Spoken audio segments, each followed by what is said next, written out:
Telangana phone tapping కేసులో కీలక విషయాలు బయటికి వస్తున్నాయి. వైఎస్ షర్మిల ఫోన్ సైతం కూడా ట్యాప్ అయిందంటూ కూడా వార్తలు వస్తున్నాయి.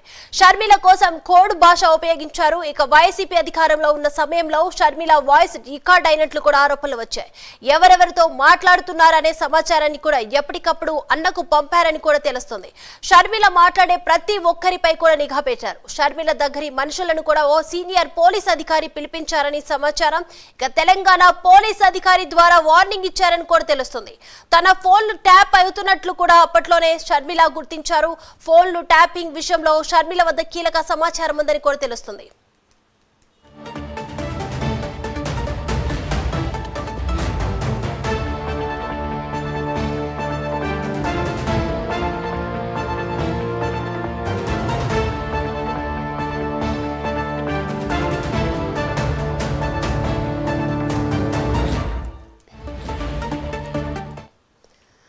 ఇక బ్రేకింగ్ చూస్తున్నాం. తెలంగాణ ఫోన్ ట్యాపింగ్ కేసులో కీలక విషయాలు బయటకు వస్తున్నాయి. ఇదే తరుణంలో కూడా వైఎస్ షర్మిల ఫోన్ సైతం కూడా ట్యాప్ అయిందని వార్తలు వస్తున్నాయి. ఇక షర్మిల కోసం ఒక కోడ్ భాషను ఉపయోగించారు. వైసీపీ అధికారంలో ఉన్న సమయంలో కూడా షర్మిల వాయిస్ రికార్డ్ అయినట్లు కూడా ఆరోపణలు వస్తున్నాయి. ఇక ఎవరెవరితో మాట్లాడారు అనే సమాచారాన్ని కూడా వైఎస్ జగన్ కి పంపించారు అంటూ కూడా తెలుస్తుంది. షర్మిల మాట్లాడే ప్రతి ఒక్కరిపై కూడా నిఘా పెట్టారు. షర్మిల దగ్గర మనుషులను కూడా ఒక సీనియర్ పోలీస్ అధికారి పిలిపించారనే సమాచారం అందుతుంది. ఓవరాల్ అప్డేట్స్ అందించడానికి మా ప్రతినిధి శ్రీనివాస్ సిద్ధంగా ఉన్నారు. Srinivas. Yes, thank you Deepika. Telangana రాష్ట్రంలో ఇప్పుడు సంచలనంగా రేకెత్తిస్తున్న ఏదైతే ఫోన్ ట్యాపింగ్ వ్యవహారం ఉందో ఆ వ్యవహారంలో ఇప్పటికీ మన ఆంధ్రప్రదేశ్ రాష్ట్రానికి సంబంధించి కూడా కీలక నేతలు ప్రమేయం ఉందా అంటే అవుననే సమాధానం వస్తుంది. ఏదైతే తెలంగాణ జరిగిన ఫోన్ ట్యాపింగ్ కేసు వ్యవహారంలో ఇక్కడి నేతలకి అంటే మన రాష్ట్రానికి సంబంధించిన ఏపీలోని కొందరు కీలక నేతలకు కీలకమైన పార్టీ నేతలకు సంబంధం కూడా లింక్ ఉన్నట్లు కూడా ఇప్పటికే కొన్ని నిజాలు వాస్తవాలు వెలుగు చూస్తున్నాయని చెప్పుకోవచ్చు. ఎందుకంటే అక్కడ తెలంగాణ రాష్ట్రంలో గత బీఆర్ఎస్ ప్రభుత్వ హయాంలో జరిగిన ఏదైతే ఫోన్ ట్యాపింగ్ వ్యవహారం ఉందో అక్కడ సిట్ పోలీసు అధికారులు కూడా దర్యాప్తు వేగం చేశారు. ఇప్పటికే అక్కడ దీంట్లోని పలువురు కీలక నిందితులు కూడా ఇప్పటికే సిట్టు దర్యాప్తు ముమ్మరం చేసింది. అయితే ఈ దర్యాప్తులో భాగంగా ఆంధ్రప్రదేశ్ రాష్ట్రానికి సంబంధించిన కొన్ని కీలకమైన అంశాలు కూడా ఒక్కొక్కటిగా వెలుగు చూస్తాయని చెప్పుకోవచ్చు. ఎందుకంటే అప్పట్లో బీఆర్ఎస్ ప్రభుత్వానికి ఇక్కడ ఆంధ్రప్రదేశ్ రాష్ట్రం ఉన్న అప్పట్లో ఉన్న సన్నిహిత సంబంధాలు ఉన్నాయని చెప్పి మనం చెప్పుకోవచ్చు. ఎందుకంటే గతంలో జరిగిన ఫోన్ ట్యాపింగ్ వ్యవహారంలో ఇప్పుడు ఒక్కొక్కటిగా నిజాలు వెలుగు చూస్తాయని చెప్పుకోవచ్చు. ఏదైతే ప్రధానంగా చూసుకుంటే ఇప్పుడు ఆంధ్రప్రదేశ్ రాష్ట్ర కాంగ్రెస్ అధ్యక్షులుగా కొనసాగుతున్న షర్మిలా రెడ్డి అంటే ఆమె సాక్షాత్తు మాజీ సీఎం వైసీపీ అధినేత జగన్మోహన్ రెడ్డికి స్వయాన చెల్లెలు. ఇప్పుడు ఏదైతే ఈ ఫోన్ ట్యాపింగ్ వ్యవహారంలో ఈ షర్మిలా రెడ్డికి సంబంధించి కూడా ఫోన్ ట్యాపింగ్ జరిగినట్టు కూడా ఇప్పుడు సిట్టు విచారణ కూడా వెలుగు చూస్తున్నాయి. అంటే గతంలో చూసుకుంటే ఆమె షర్మిల సోదరిగా మట్టుకు ఉండేది. ఇప్పుడు ఆమె ప్రస్తుతం ఏపీసీసీ కాంగ్రెస్ అధ్యక్షులుగా వ్యవహరిస్తుంది. అయితే గతంలో చూసుకుంటే ఆమె అప్పట్లోనే జగన్మోహన్ వైసీపీకి సంబంధించి కూడా ఆమె వాళ్ళ కుటుంబంతో కలిసి ఉండేది. అయితే ఇటీవల ఆమె షర్మిలా రెడ్డి మటుకు ఇప్పుడు ఆ కుటుంబానికి అంటే మాజీ సీఎం జగన్మోహన్ రెడ్డి కుటుంబానికి కొద్దిగా గ్యాప్ రావడంతో ఆమె ఇప్పుడు ఆంధ్రప్రదేశ్ రాష్ట్రానికి సంబంధించిన ఏపీసీసీ కాంగ్రెస్ అధ్యక్షులుగా కొనసాగుతుంది. అయితే గతంలో చూసుకుంటే ఆమె షర్మిలా రెడ్డికి సంబంధించి కూడా ఏదైతే తెలంగాణ వెలుగు చూస్తున్న ఫోన్ ట్యాపరింగ్ వ్యవహారంలో కూడా షర్మిలకు సంబంధించిన కొన్ని కీలకమైన ఫోన్ల ద్వారా కూడా ట్యాంపరింగ్ చేస్తున్నట్టు కూడా ఇప్పుడిప్పుడే ఈ సంచలనమైన విషయాలు ఆసక్తికరంగా విషయాలు కూడా వెలుగు చూస్తాయని చెప్పుకోవచ్చు. ఎందుకంటే షర్మిలా రెడ్డి వైసీపీ మాజీ సీఎం జగన్మోహన్ రెడ్డికి సోదరిగా ఉన్న సమయంలోనే అప్పట్లోనే ఆమెకు సంబంధించిన ఫోన్లన్నీ కూడా అప్పట్లోనే తెలంగాణకు సంబంధించి కూడా అప్పట్లో బీఆర్ఎస్ ప్రభుత్వానికి వ్యవహరించిన అయితే ఫోన్ ట్యాంపరింగ్ వ్యవహారం కూడా ఆమెకు సంబంధించిన ఫోన్లన్నీ కూడా అప్పట్లో ట్యాంపరింగ్ చేస్తున్నట్టు కూడా ఒక్కొక్కటిగా విషయాలు వెలుగు చూస్తున్నాయి. అంటే షర్మిలా రెడ్డికి సంబంధించి కూడా ఒక కోడ్ భాష కూడా ప్రత్యేకంగా అప్పట్లో ఈ ఫోన్ ట్యాంపరింగ్ పాల్పడిన వాళ్ళు నిందితులు ఎవరున్నారో ఒక షర్మిలా రెడ్డికి సంబంధించి కూడా ఒక ప్రత్యేకంగా కోడ్ భాష ద్వారా కూడా ఆమెకు సంబంధించిన ఎప్పటికప్పుడు సమాచారం రాబట్టే ప్రయత్నం చేశారు అని చెప్పేసి కూడా ఇప్పుడు ఒక్కొక్కటిగా నిజాలు వెలుగు చూస్తున్నాయి. షర్మిలా రెడ్డికి సంబంధించి కూడా అత్యంత గోప్యమైన ఆమె ఎవరితో మాట్లాడుతుంది, ఎలాంటి సంభాషణలు చేస్తుంది, ఎవరితో ఎక్కువగా ఆమె ఫోన్ ద్వారా టచ్లో ఉంటుందని చెప్పేసి కూడా మొత్తం కూడా ఈ ఫోన్ ట్యాంపరింగ్ ద్వారా కూడా షర్మిలా రెడ్డికి సంబంధించిన పూర్తి సమాచారం ఎప్పటికప్పుడు కూడా తెలంగాణలోని పోలీసు అధికారులు కూడా ఆ ఫోన్ ట్యాంపరింగ్ ద్వారా కూడా తెలుసుకోవడం జరిగింది. దాని తర్వాత కూడా ఆ సమాచారం అంతా ఇక్కడ ఆంధ్రప్రదేశ్ రాష్ట్రానికి సంబంధించిన అప్పట్లో ప్రభుత్వంలో కీలకమైన వ్యక్తులు కూడా ఈ సమాచారం అంతా కూడా అంటే షర్మిలా రెడ్డికి సంబంధించి కూడా అన్ని విషయాలు కూడా కుటుంబానికి సంబంధించి కావచ్చు, రాజకీయమైన అంశాలు కావచ్చు, ఇతర అంశాలు ఏదైనా సరే కూడా షర్మిలా రెడ్డికి సంబంధించి కూడా అన్ని అంశాలు కూడా ఫోన్ ట్యాంపరింగ్ ద్వారా కూడా ఎప్పటికప్పుడు ఈ సమాచారాన్ని మటుకు కీలకమైన రహస్య సమాచారాన్ని కూడా ఇక్కడ ఆంధ్రప్రదేశ్ రాష్ట్రంలోని కొన్ని కీలకమైన నేతలు కూడా ఎప్పటికప్పుడు సమాచారం చివరేస్తున్నట్లు కూడా ఇప్పుడు ఈ సంచలన విషయాలు కూడా వెలుగు చూస్తున్నాయి. అయితే అప్పట్లోనే షర్మిలా రెడ్డి కూడా ఈ ఫోన్ ట్యాంపరింగ్ తన ఫోన్లు కూడా ట్యాంపరింగ్ జరుగుతున్నట్టు కూడా అప్పట్లోనే షర్మిలా రెడ్డి కూడా ఒక అనుమానం వ్యక్తం చేసే పరిస్థితి నెలకొంది.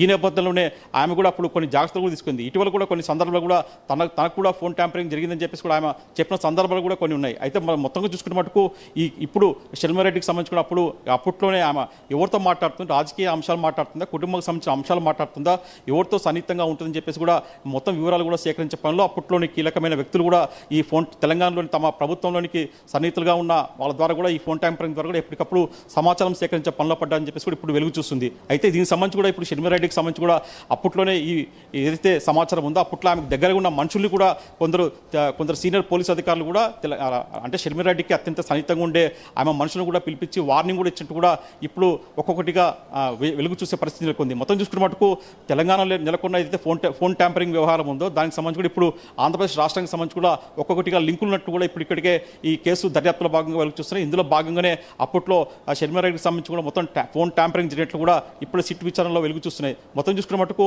ఇప్పటికే షర్మిలారెడ్డి కూడా దీనికి సంబంధించిన ఫోన్ ట్యాంపరింగ్ సంబంధించి కూడా కొన్ని ఆమె దగ్గర కూడా కీలకమైన ఆధారాలు ఉన్నాయని చెప్పేసి కూడా సమాచారం ఉంది.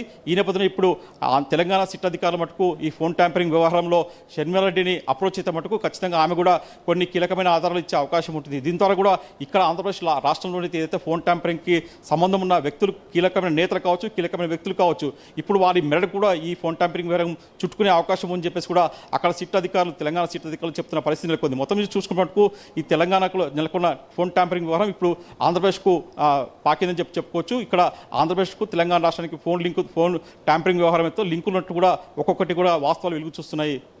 దుర్గా, అయితే శ్రీనివాస్, ఇక్కడ ఏదైతే తెలంగాణలో ఇప్పటికే ఫోన్ ట్యాపింగ్ వ్యవహారంలో సిట్ దూకుడు పెంచింది, ఇప్పుడు మరొకసారి షర్మిల విషయం కూడా బయటకు వచ్చింది కదా. సో సీనియర్ పోలీస్ అధికారికి అయితే వార్నింగ్ ఇచ్చారు గతంలో, ఇప్పుడు మళ్ళా ఇంకొకసారి సీనియర్ పోలీస్ అధికారిని పిలిపించి ఏం జరిగిందంటూ కూడా సిట్ ఏమన్నా విచారించే అవకాశం ఉందా? దీనిపై షర్మిల ఏమైనా రెస్పాండ్ అయ్యే అవకాశం ఉందంటారా? ఖచ్చితంగా, ఎందుకంటే ఇప్పటికే షర్మిల కావచ్చు, ఏపీ కాంగ్రెస్ అధ్యక్షులుగా కొనసాగుతున్న షర్మిలారెడ్డికి, అలాగే మాజీ సీఎం జగన్మోహన్ రెడ్డి మందికి ఇప్పటికే కొన్ని విషయాలు కూడా పూర్తిగా గ్యాప్ వచ్చిందని చెప్పుకోవచ్చు. ఎందుకంటే కుటుంబంలో ఆస్తులు గొడవలు కావచ్చు, అలాగే రాజకీయ ఆధిపత్య పోరు కావచ్చు, ఇలా కొన్నిగా చూసుకుంటే మటుకు ఇద్దరు కుటుంబాల మధ్య అన్న చెల్లెల మధ్య కూడా పూర్తి స్థాయిలో గ్యాప్ వచ్చింది. ఈ నేపథ్యంలో తను అన్నకు ఎంతో అన్న రాజకీయ ఎదుగుదల కోసం ఎంతో పాటుపడిన షర్మిలారెడ్డి తనకు అన్యాయం జరిగిందని చెప్పేసి ఇప్పుడే ఆమె బహిరంగంగానే చెప్పుతూ వచ్చారు. ఎప్పుడు పరిస్థితులు కూడా ఆమె మాజీ సీఎం జగన్మోహన్ రెడ్డి కూడా విమర్శలు చేస్తూనే వస్తున్నారు. ఆయన తన సొంత అన్న కూడా అని లెక్క చేయకుండా కూడా ఖచ్చితంగా తనకు అన్యాయం జరిగింది, ఆస్తి విషయంలో తన పిల్లలకు అన్యాయం చేశాడని చెప్పేసి కూడా షర్మిలారెడ్డి ఎప్పటికప్పుడు బహిరంగంగానే విమర్శలు చేస్తుంది. ఈ నేపథ్యంలో తన ఫోన్ ట్యాంపరింగ్ కూడా జరిగిందని చెప్పేసి ఆమె చెప్పడం జరిగింది. ఇప్పుడు సిట్ పోలీసుల విచారణలో ఏదైతే ఒక్కొక్కటిగా నిజాలు వెలుగు చూస్తున్నాయి. ఎందుకంటే ఆంధ్రప్రదేశ్ రాష్ట్రానికి సంబంధించిన అప్పట్లో బీఆర్ఎస్ ప్రభుత్వానికి, ఆంధ్రప్రదేశ్లోని అప్పటికి మాజీ సీఎం జగన్మోహన్ రెడ్డి ప్రభుత్వానికి కూడా ఎంతో సన్నిహిత సంబంధాలు అని చెప్పేసి కూడా బహిరంగ రహస్యమే. ఈ నేపథ్యంలోనే అక్కడే తెలంగాణ పోలీసుల ద్వారా కూడా అప్పట్లో ఇక్కడ మాజీ సీఎం జగన్మోహన్ రెడ్డి ప్రభుత్వానికి సంబంధించి కూడా వాళ్ళు కీలకమైన సమాచారాన్ని కూడా ఫోన్ ట్యాంపరింగ్ ద్వారా ఎప్పటికప్పుడు ఇక్కడలోని నేతలను కూడా, అంటే ఇప్పుడు షర్మిలారెడ్డి కావచ్చు, ఇంకా ఇతర వ్యక్తుల ఫోన్ ట్యాంపరింగ్ చేశారా అనేది కూడా ఇప్పుడు ఒక ప్రశ్న లేవనెత్తుతుంది. ఎందుకంటే అప్పట్లోనే తన సొంత చెల్లెలినే ఫోన్ ట్యాంపరింగ్ చేసిన వ్యక్తి ఇక రాష్ట్రంలోని, ఇక్కడ ఆంధ్రప్రదేశ్ రాష్ట్రంలోని కొందరు కీలక వ్యక్తులు, అంటే అప్పట్లో ప్రతిపక్షంగా ఉన్న టీడీపీ కావచ్చు, ఇతర జనసేన కావచ్చు, ఇతర నేతల ఫోన్ ట్యాంపరింగ్ కూడా చేసి ఉండొచ్చు అని చెప్పేసి కూడా ఇప్పుడు అనుమానాలు తెరపైకి వస్తాయని చెప్పుకోవచ్చు. ఎందుకంటే షర్మిలారెడ్డి కావచ్చు, అలాగే తన ప్రత్యర్థులు, అంటే అప్పట్లో మాజీ సీఎంగా ఉన్న చంద్రబాబు నాయుడు కావచ్చు, ఇతర వ్యక్తులు కావచ్చు, కొందరు కీలకమైన పార్టీలోని కీలకమైన వ్యక్తులకు కూడా ట్యాంపరింగ్ జరిగి ఉండొచ్చు అని చెప్పేసి కూడా ఇప్పుడు ఇక్కడ ఆంధ్రప్రదేశ్ రాష్ట్రంలోని నేతలు కూడా ఒక అనుమానాలు లేవదీసే పరిస్థితి నెలకొందని చెప్పుకోవచ్చు. మొత్తం చూసుకున్నట్టుకు ఖచ్చితంగా షర్మిలారెడ్డి మటుకు సిట్ అధికారుల మటుకు ఖచ్చితంగా తమకు సమాచారం ఇవ్వాలని చెప్పేసి కోరితే మటుకు షర్మిలారెడ్డి కూడా ఈ ఫోన్ ట్యాంపరింగ్ వ్యవహారంలో తన వద్ద ఉన్న ఏదైతే సమాచారం ఉందో అది కూడా వాళ్ళకు తెలంగాణ సిట్ అధికారులకు ఇచ్చే అవకాశం ఖచ్చితంగా ఉంటుందని చెప్పేసి కూడా కాంగ్రెస్ పార్టీ వర్గాలు చెప్తున్నాయి. మొత్తం చూసుకున్న మటుకు ఇప్పుడు ఈ తెలంగాణలో వెలుగు చూస్తున్న ఫోన్ ట్యాంపరింగ్ కేసు వ్యవహారం ఉందో అది ఇప్పుడు మొత్తం మీద కూడా ఆంధ్రప్రదేశ్ రాష్ట్రం చుట్టూ కూడా తిరిగే అవకాశం ఉంటుందని చెప్పి చెప్పుకోవచ్చు. అయితే శ్రీనివాస్, ఇక్కడ చూసుకుంటే షర్మిల దగ్గర కీలక సమాచారం ఉందని కూడా తెలుస్తుంది, తన అన్నే తనపై ట్యాంపింగ్ చేయించారని కూడా విషయం తెలుస్తుంది. కాబట్టి సో జగన్ పై ఏమైనా సిట్ అధికారులు నోటీసులు ఇచ్చి ఆయన్ని విచారించే అవకాశం ఉందా ఈ విషయంలో? అయితే ఇప్పటికీ చూసుకునే మటుకు ఒక ప్రాథమికమైన సమాచారం తెలంగాణ చీఫ్ పోలీసు అధికారులు అంటే షర్మిలకు సంబంధించిన ఫోన్లు కూడా ట్యాంపరింగ్ అని చెప్పేసి కూడా ఒక నిర్ధారణకు వచ్చారు, పరిస్థితి నెలకొంది. ఈ నేపథ్యంలోనే షర్మిల వద్ద కూడా కొన్ని అప్పట్లోనే ఆమె తన ఫోన్లు కూడా ట్యాంపరింగ్ చేస్తున్నారని చెప్పేసి ఒక అనుమానం ఉంది. దానికి సంబంధించిన సాక్ష్యాలు తన వద్ద ఉన్నాయని చెప్పేసి కూడా ఆమె చెప్పడం జరిగింది. ఈ నేపథ్యంలోనే సిట్ అధికారులు ఖచ్చితంగా నోటీస్ ఇచ్చి తనకు ఒక సాక్షిగా కావచ్చు, ఇతర ఏదైనా సరే తనకు సమాచారం ఇవ్వాలని చెప్పేసి కోరితే మటుకు షర్మిలారెడ్డి ఖచ్చితంగా ఇక్కడ నుంచి కూడా ఆమె ఆంధ్రప్రదేశ్ రాష్ట్రం నుంచి కూడా ఆమె తనకు జరిగిన అప్పట్లో ఫోన్ ట్యాంపరింగ్ కేసు ఉందా, ఆ వ్యవహారంలో తన వద్దున్న సాక్ష్యాలు కావచ్చు, ఇతర ఏదైనా రుజువులు కావచ్చు, అవన్నీ కూడా తెలంగాణ సిట్ పోలీసు అధికారులకు ఇచ్చే అవకాశం ఉంటుంది. At the same time Telangana SIT police అధికారుల మటుకు ఇక్కడ ఖచ్చితంగా అక్కడ విచారణ మటుకు ఏదైనా ఇంకా విషయాలు కొత్త విషయాలు తెరపైకి వస్తే మటుకు ఇప్పుడు షర్మిలారెడ్డికి ఏదైతే జరిగిందో అలాగే ఫోన్ ట్యాంపరింగ్ విషయంలో ఇంకా కొందరు ఆంధ్రప్రదేశ్ రాష్ట్రానికి సంబంధించిన కీలకమైన వ్యక్తుల ట్యాంపరింగ్ జరిగింటే మటుకు ఖచ్చితంగా తెలంగాణ సిట్ పోలీసులు కూడా ఇక్కడ నోట్స్ ఇచ్చే అవకాశం ఉంటుంది. దాని తర్వాత ఇక్కడ కూడా వాళ్ళని విచారణకు వేగవంతం చేసే అవకాశం ఉంటుంది. ఎందుకంటే చూసుకుంటే మటుకు గతంలో వైసీపీ ప్రభుత్వం కావచ్చు, అప్పట్లో బీఆర్ఎస్ ప్రభుత్వం కావచ్చు, అక్కడ సీఎం కేసీఆర్ కావచ్చు, ఇక్కడ అప్పట్లో జగన్మోహన్ రెడ్డి కావచ్చు, ఇద్దరు కూడా ఎంతో సన్నిహితంగా ఉండేవాళ్ళు. అన్ని విషయాలు కూడా వాళ్ళు కలిసి ఉండే పరిస్థితి నెలకొంది. ఈ నేపథ్యంలోనే ఇలాంటి వ్యవహారాలు కూడా వాళ్ళు కలిసి పనిచేశారా అని చెప్పేసి ఇప్పుడు కొందరు ఆ పార్టీ నేతలు కూడా టీడీపీ నేతలు కూడా వాళ్ళు ఒక విధంగా